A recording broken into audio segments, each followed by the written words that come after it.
Bienvenue sur Le cinéma est partout.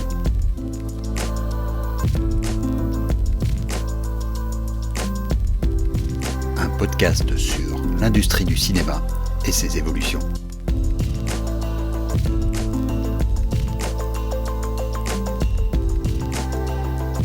Il y a quelques semaines de cela, j'assistais à la projection, en présence du réalisateur, d'un film très honorable au demeurant, mais pas simplement âpre. À l'issue de la séance, une dame s'est levée pour dire au réalisateur qu'elle a trouvé son film très dur, un peu étouffant même, et qu'à ce moment-là, elle n'était pas encore sûre d'avoir aimé le film. La première réaction du réalisateur a été « Mais je n'ai pas fait ce film pour que vous l'aimiez ». Comme ça, le plus naturellement du monde, en laissant un grand blanc après sa phrase, pour qu'elle imprègne bien les esprits. Bien sûr, ce genre de phrase peut faire partie de l'arsenal rhétorique d'un réalisateur en promo. Bien sûr, il a ensuite prolongé sa pensée, en disant que ce film était en partie autobiographique et ce qu'il voulait, c'était d'abord retransmettre ses propres sentiments lors des événements qu'il relate. Il n'empêche, cette phrase continue de me choquer. Ainsi donc, on peut mener un film jusqu'à son terme avec la volonté que les spectateurs ne l'apprécient pas. On peut trouver un producteur, des fonds, des acteurs et actrices, une équipe entière, que cela ne gêne pas que le spectateur ou la spectatrice finale n'en tire aucun plaisir, et donc aucune envie de réfléchir dessus, ou de le partager.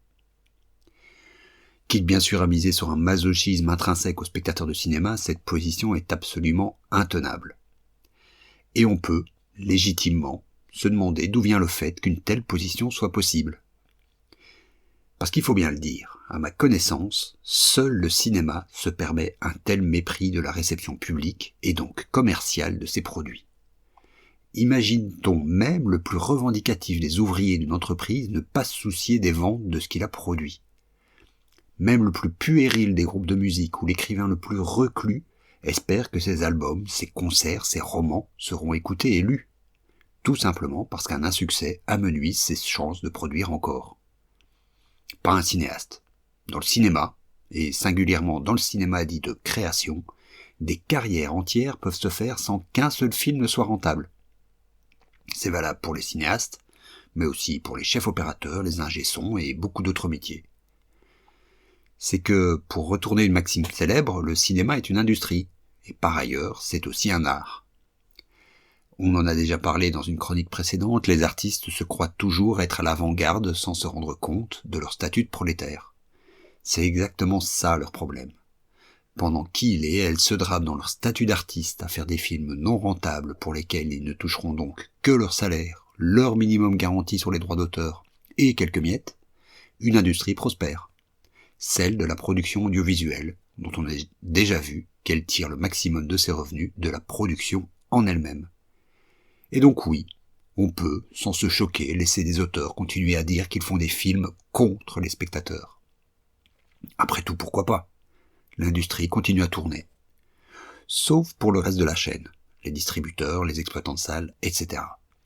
Remarquons d'ailleurs que même la question de la distribution devient aujourd'hui secondaire, devant le filtrage de plus en plus sévère des distributeurs indépendants, qui ont, malgré tout, eux, une exigence de rentabilité, de plus en plus de producteurs ont trouvé la parade, distribuer eux-mêmes leurs films. Plus besoin d'être rentable, juste de couvrir ses frais. Au besoin, en allant pêcher dans le marché de la distribution l'un ou l'autre gros poisson qui épongera les pertes des productions maison. Le tout affaiblissant bien sûr le reste des distributeurs et les exploitants, encore eux. Sans vouloir tirer sur l'ambulance, revenons à notre cinéaste du début.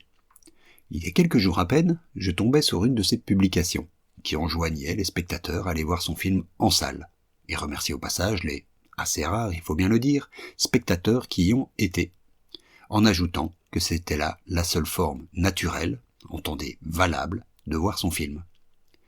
Voilà donc une injonction morale qui s'ajoute à la peine. Tu vas souffrir, et en plus tu vas payer pour ça, parce que sinon, tu seras un mauvais cinéphile. À ce niveau de pénitence, on finit par se demander par quel miracle les cinémas arrêt essai arrivent encore à être plus peuplés que les églises. Bref, il y a là un biais, dont le film en question n'est qu'une des nombreuses illustrations. Ce biais, on peut le résumer par une seule phrase. Il est tout à fait possible de produire un film sans jamais se soucier de sa réception, sans à aucun moment se poser la question du désir. Il existe pourtant une expression, parfois utilisée dans le monde du cinéma, une expression aussi bateau que la réalité qu'elle recouvre, le want to see. Mais ce qu'il y a d'extraordinaire avec cette expression, c'est qu'elle est surtout utilisée a posteriori, comme explication de l'insuccès d'un film. Il n'y avait pas de want to see. Malgré tous les efforts de promotion, tout l'argent dépensé en marketing, le désir n'était pas là. Comme si tout cela était un impondérable, comme une grève, une épidémie, une inondation. Qui aurait pu prévoir qu'il n'y aurait pas de want to see?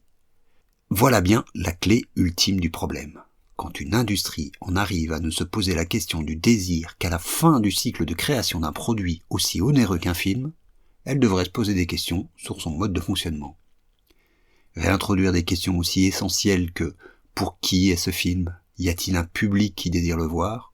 ou même, plus prosaïquement, d'un modèle économique autour de ces créations, et ce, en amont de la production, n'est pas une insulte faite au créateur. C'est un respect qu'on se doit d'exiger en tant que spectateur. Et à ceux que j'entends déjà hurler que c'est ouvrir la voie aux sirènes du bassement commercial, que cela risque d'abaisser la qualité globale des films et abêtir les spectateurs, que c'est porter atteinte à la liberté artistique au nom de l'argent, je rappellerai juste un fait. La grande majorité des films tournés par Eric Rohmer ont été rentables, ce qui lui a donné une plus grande liberté qu'aucun autre cinéaste de la nouvelle vague n'a pu approcher. Pas même Truffaut. À la semaine prochaine.